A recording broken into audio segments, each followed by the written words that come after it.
ಭಯೋತ್ಪಾದಕ ದಾಳಿಯಲ್ಲಿ ತನ್ನ ಪತಿಯನ್ನ ಕಳ್ಕೊಂಡ ಮಹಿಳೆಗೆ ಈ ದೇಶದ ಆಡಳಿತಾರೂಢ ಪಕ್ಷದ ಸಂಸದರೊಬ್ಬರು ಸಂತೈಸುವ ಬಗ್ಗೆ ಹೇಗ್ ಗೊತ್ತಾ?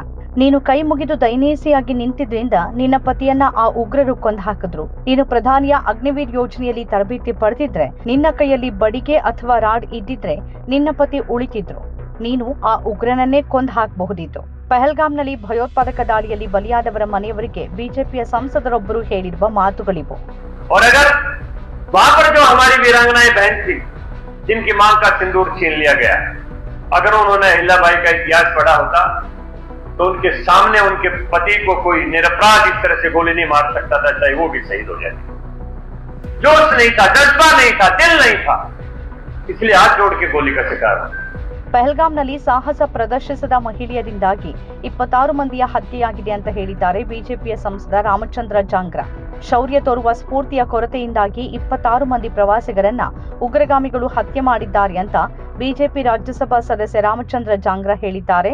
ಪ್ರಧಾನಿ ನರೇಂದ್ರ ಮೋದಿ ಅವರ ಅಗ್ನಿವೀರ್ ಯೋಜನೆಯಡಿ ಸೂಕ್ತ ತರಬೇತಿ ಪಡೆದಿದ್ರೆ ಸಾವಿನ ಸಂಖ್ಯೆ ಕಡಿಮೆ ಆಗ್ತಿತ್ತು ಅಂತ ಅವರು ಹೇಳಿದ್ದಾರೆ. ತಮ್ಮ ಗಂಡಂದಿರನ್ನ ದಾಳಿಯಲ್ಲಿ ಕಳೆದುಕೊಂಡ ಮಹಿಳೆಯರು ಸಾಹಸ ಮನೋಭಾವವನ್ನ ಪ್ರದರ್ಶನ ಮಾಡಲಿಲ್ಲ. ಇದರಿಂದಾಗಿ ಗುಂಡಿನ ದಾಳಿಗೆ 26 ಮಂದಿ ಬಲಿಯಾದ್ರು ಅಂತ ಬಿಜೆಪಿ ಸರ್ಕಾರದ ಅಹಲ್ಯಾಬಾಯಿ ಹೋಳ್ಕರ್ ತ್ರಿಶಮಾನ ಸ್ಮಾರಕ ಅಭಿಯಾನ ಸಮಾರಂಭದಲ್ಲಿ ಮಾತನಾಡ್ತಾ ಈ ಸಂಸದರು ಈ ಹೇಳಿಕೆ ಕೊಟ್ಟಿದ್ದಾರೆ. ಪ್ರವಾಸಿಗರು ಕೈ ಮುಗಿದು ದೈನ್ಯತೆಯಿಂದ ಇದ್ದ ಕಾರಣ ಹತ್ಯೆಗೀಡಾದ್ರು. ಪ್ರಧಾನಿಯವರ ಯೋಜನೆಯಡಿ ತರಬೇತಿ ಪಡೆದು ದಾಳಿಕೋರರ ಜೊತೆ ಸಂಘರ್ಷಕ್ಕೆ ಇಳಿದಿದ್ರೆ ಅಷ್ಟು ಸಂಖ್ಯೆಯಲ್ಲಿ ಸಾವು ಸಂಭವಿಸ್ತಾ ಇರಲಿಲ್ಲ. ಪ್ರವಾಸಿಗರು ಬಡಿಗೆ ಅಥವಾ ರಾಡ್ ಕೈಯಲ್ಲಿ ಹಿಡಿದುಕೊಂಡಿದ್ರೆ ದಾಳಿಕೋರರ ವಿರುದ್ಧ ಹೋರಾಟ ನಡೆಸಿದ್ರೆ ಸಾವಿನ ಸಂಖ್ಯೆ 5ರಿಂದ 6 ಆಗ್ತಾ ಇತ್ತು.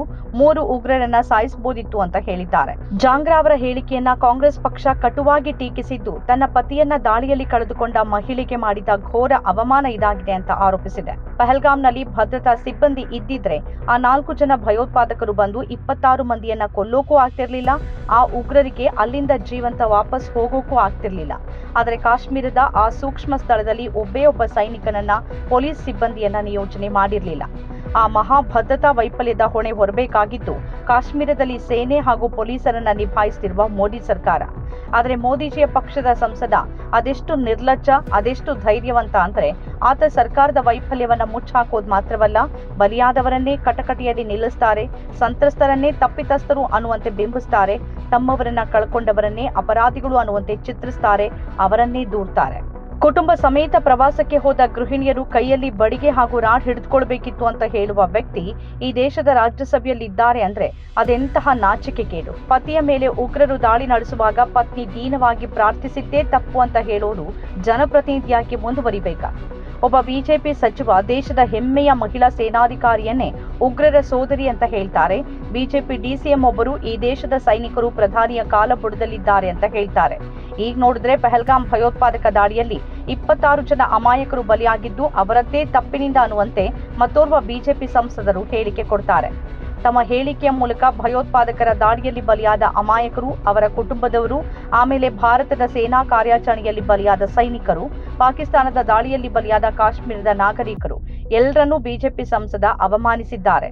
ಅಗ್ನಿವೀರ ಯೋಜನೆ ಈ ದೇಶದ ಪ್ರತಿಯೊಬ್ಬರೂ ಸೇನೆಯ ತರಬೇತಿ ಪಡೆದು ಕೈಯಲ್ಲಿ ಬಡಿಗೆ ಅಥವಾ ರಾಡ್ ಹಿಡ್ಕೊಂಡು ತಿರುಗಾಡಬೇಕು ಅಂತ ಪ್ರಧಾನಿ ಶುರು ಮಾಡಿದ್ದ. ಹಾಗೆ ಪ್ರತಿಯೊಬ್ಬರೂ ಕೈಯಲ್ಲಿ ರಾಡ್ ಹಿಡ್ಕೊಂಡು ತಿರುಗಾಡಿದ್ರೆ ಇಲ್ಲಿ ಏನಾಗತ್ತೆ?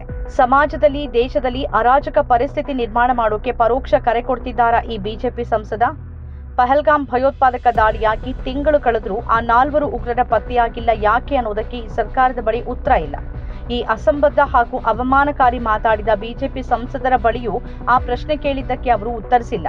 ಪ್ರಧಾನಿ ಮೋದಿ ಅವರು ತಕ್ಷಣ ಈ ಬಿಜೆಪಿ ಸಂಸದ ರಾಮಚಂದ್ರ ಜಾಂಗ್ರಾ ಅವರನ್ನ ಪಕ್ಷದಿಂದ ಹಾಗೂ ರಾಜ್ಯಸಭೆಯಿಂದ ಉಚ್ಚಾಟನೆ ಮಾಡಬೇಕು. ಆ ಮೂಲಕ ಪಹಲ್ಗಾಮ್ ಭಯೋತ್ಪಾದನಾ ದಾಳಿಯಲ್ಲಿ ಬಲಿಯಾದವರು ಹಾಗೂ ಆಮೇಲೆ ಉಗ್ರರ ವಿರುದ್ಧದ ಕಾರ್ಯಾಚರಣೆಯಲ್ಲಿ ಬಲಿಯಾದ ಸೈನಿಕರು ಹಾಗೂ ನಾಗರಿಕರ ಬಗ್ಗೆ ಅವಮಾನಕಾರಿಯಾಗಿ ಮಾತನಾಡೋರನ್ನ ಸಹಿಸೋದಿಲ್ಲ ಅನ್ನೋ ಸಂದೇಶ ರವಾನೆ ಮಾಡಬೇಕು. ನಮ್ಮ ಕಾರ್ಯಕ್ರಮಗಳನ್ನು ನೀವು ನೋಡ್ತಾ ಇದ್ರೆ ನಮ್ಮ ಚಾನೆಲ್ ಅನ್ನ ಸಬ್ಸ್ಕ್ರೈಬ್ ಮಾಡಿ, ಪಕ್ಕದ ಬೆಲ್ ಐಕಾನ್ ಒತ್ತಿ ನಮ್ಮನ್ನ ಬೆಂಬಲಿಸಿ. ಹಾಗೆ ನಮ್ಮ ಕಾರ್ಯಕ್ರಮಗಳನ್ನ ಲೈಕ್ ಮಾಡಿ, ಕಮೆಂಟ್ ಮಾಡಿ, ಅದನ್ನ ಬೇರೆಯವರಿಗೂ ವಾಟ್ಸ್ಆಪ್ ಮೂಲಕ ಶೇರ್ ಮಾಡಿ. ನೀವು ಹೀಗೆ ಮಾಡಿದಾಗ ನಮ್ಮ ಚಾನೆಲ್ ಮತ್ತಷ್ಟು ಜನರಿಗೆ ತಲುಪಲು ನೀವು ನಮ್ಮೊಂದಿಗೆ ಸಹಕರಿಸಿದ ಹಾಗಾಗುತ್ತೆ. ಇದು ನೀವು ಯಾವುದೇ ಖರ್ಚಿಲ್ಲದೆ ಕೆಲವೇ ಸೆಕೆಂಡುಗಳಲ್ಲಿ ನೀಡಬಹುದಾದ ಸಹಕಾರ. ಧನ್ಯವಾದಗಳು.